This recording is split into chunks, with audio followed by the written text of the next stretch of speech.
సుజాత గారిని మాట్లాడి ఒక అబ్జెక్షన్ ఉంది మీరు అన్నారు కదా. యా సుజాత గారు ఒక్క నిమిషం సోదరు ఆగండి. మేం కట్టినటువంటి ప్రాజెక్టుల గురించి నువ్వు మాట్లాడుతున్నావు తప్పు, సారీ మీరు మాట్లాడుతున్నారు కదా.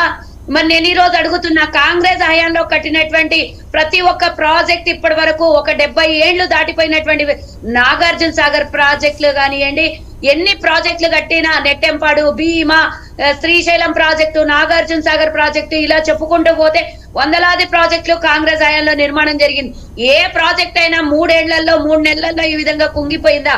ఇన్న లక్షల కోట్ల రూపాయలు మన తెలంగాణ ఖజా మీరు నిర్మించిన కలం ప్రాజెక్టు ఆడియో పోయిందండి, మ్యూట్ అయింది.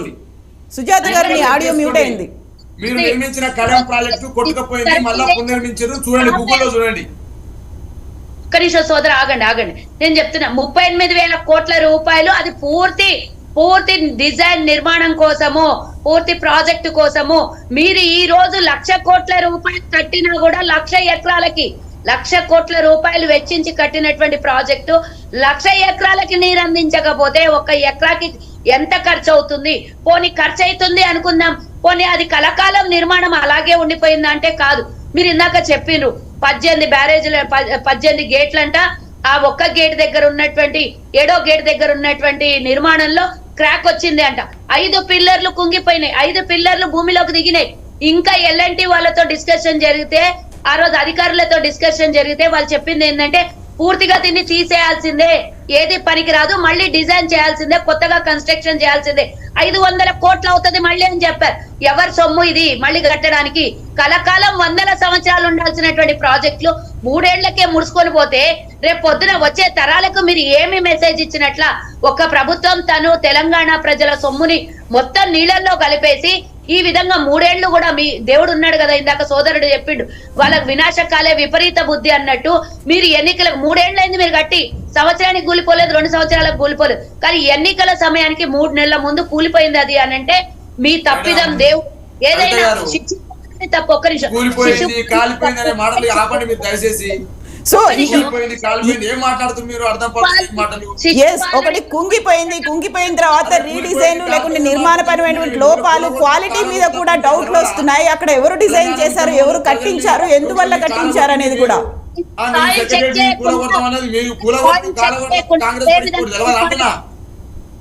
అక్కడ కింద బొగ్గు నిక్షేపాలు అధికారులు చెప్పినంత కావాల్సింది.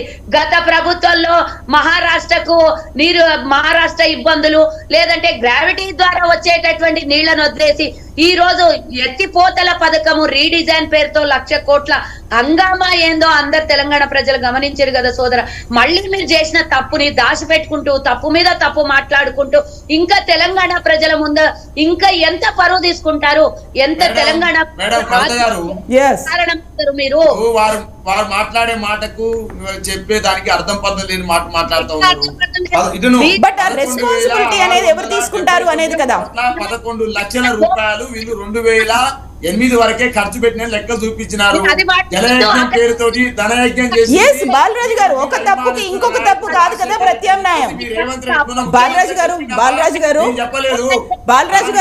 ఒకరు తప్పు చేశారు, ప్రాజెక్టు రీడిజైన్ లో లేకుండా అక్కడ ఆరోపణలు ఉన్నాయి అనుకున్నప్పుడు దానికి ఇంకొక తప్పు ప్రత్యామ్నాయం కాదు కదా. కేంద్ర జలవనరుల సంఘం మా ఆధీనంలో పనిచేయదు, యాప్కో సంస్థ కేసీఆర్ గారి ఆధీనంలో పనిచేయదు. యాప్కో సంస్థ చేసిన సర్వే ద్వారా, కేంద్ర జల సంఘం ఇచ్చిన నివేదికల ద్వారా, అది తమ్మిడి కట్టడం ద్వారా వచ్చే నష్టం ఏంటి, లాభం ఏంటి అని అంచనా వేసిన తర్వాతకే అది మేడిగడ్డకు మార్చడం జరిగింది.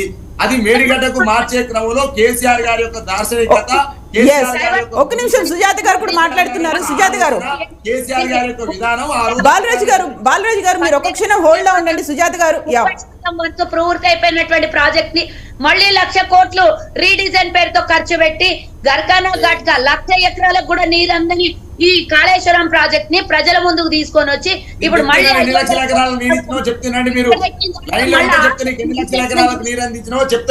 ఒక నిమిషం మనం మల్లేష్ గారితో కూడా మాట్లాడదాం. మల్లేష్ గారు, ఒకరు తప్పు చేశారు ఒక ప్రాజెక్ట్ లో లోపల